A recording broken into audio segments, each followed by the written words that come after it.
Bonjour et bienvenue sur ma chaîne YouTube Mes Livres Santé. Ce mois-ci, un book haul des 4 derniers livres reçus. Le premier, Le sommeil au naturel, de Karine Venbo-Perringue-Labbé aux éditions Marie-Claire. Alors les éditions Marie-Claire ont vraiment toute une collection très pratique qui concerne en fait tout le champ de la santé et du bien-être.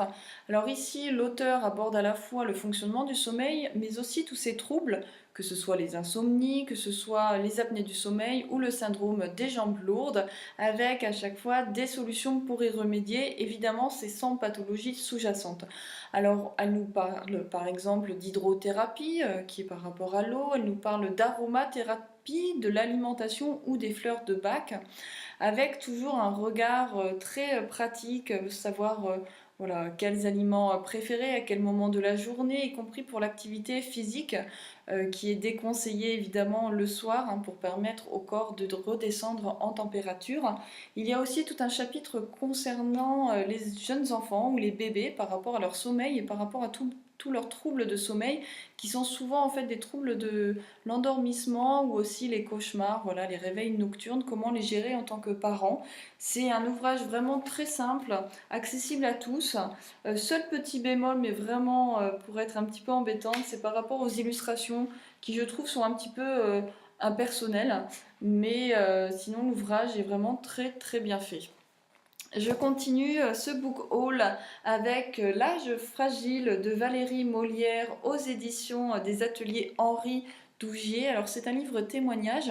Valérie Molière est infirmière coordinatrice dans un EHPAD et elle nous raconte plein de tranches de vie, de personnes âgées et de soignants. On a vraiment cet effet miroir. C'est très intéressant parce qu'à la fois on rentre dans le quotidien de ces personnes âgées, on rentre dans toutes ces émotions, dans tout leur petit tracas, mais aussi tout leur petit bonheur. Et c'est pour ça que je trouve que ce livre fait vraiment du bien. Voilà, on a une tranche de vie de Fernand, 88 ans, qui fait sa petite marche quotidienne tous les jours et qui est heureux de son corps, je cite. Mais on a aussi l'histoire de Simone qui vient de perdre son sac à main et qui est du coup très angoissée parce que son sac représente vraiment tout son intime, tous ses petits secrets, surtout voilà, dans une chambre qui peut parfois être un petit peu anonyme malgré tous les souvenirs rapportés du domicile privé. Où on a aussi l'histoire de Sophie qui est aide-soignante, qui va nous parler de son quotidien et de son extrême bienveillance pour chaque personne. Voilà, c'est vraiment un très très beau livre témoignage.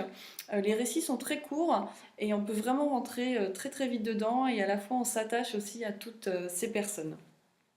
Le troisième livre, 6 leçons sur les troubles du neurodéveloppement de René Pris aux éditions de Tom Pouce. Tom Pouce qui est une maison spécialisée dans tout ce qui est voilà, récits, livres sur les troubles du développement, sur les 10, tout ce qui est voilà, neurodéveloppement.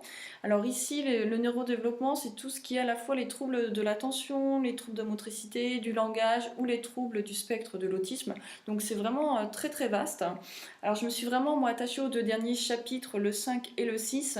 Le 5 traite de l'apprentissage avec un trouble du neurodéveloppement.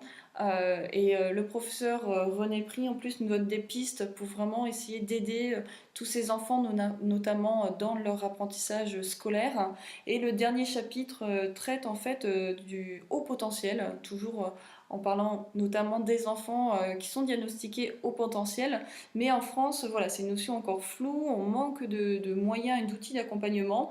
Et il va nous expliquer un petit peu comment essayer voilà, de les aider tout simplement. C'est très intéressant, plutôt pour un public quand même un petit peu averti ou des familles qui ont des enfants avec un trouble de neurodéveloppement.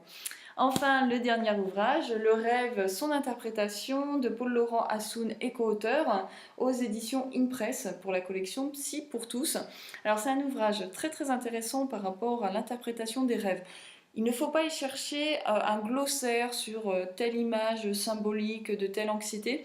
Non, on est vraiment sur une approche psychanalyste par rapport à l'interprétation du rêve, qui est la réalisation en fait déguisée d'un désir refoulé. Voilà.